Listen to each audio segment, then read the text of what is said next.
نبی پاک صلی اللہ علیہ وسلم کی حدیث آپ نے بھولنی نہیں ہے، یاد رکھیں گے انشاءاللہ، کتاب سمیت یاد رکھنی ہے، ترمذی میں موجود ہے۔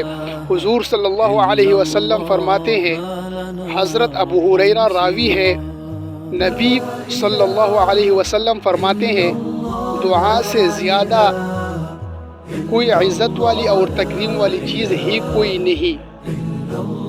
وہ بڑا معزز ہے بندہ، بڑا مکرم ہے وہ بندہ، رب کے بارگاہ میں بڑے اعزاز والا ہے، جو رب کے بارگاہ میں دعا مانگتا ہے۔ اس سے بڑی عزت اور تکریم والی شے ہی کوئی نہیں دین کے بعد میں، جس کو رب کہے اور مانگ مجھ سے۔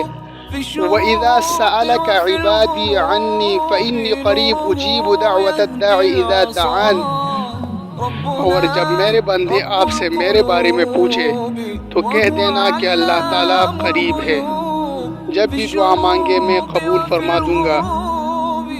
کیوں نہ مانگے، کھول کے مانگے، اللہ سے رج رج کے مانگے، صبح و شام مانگے،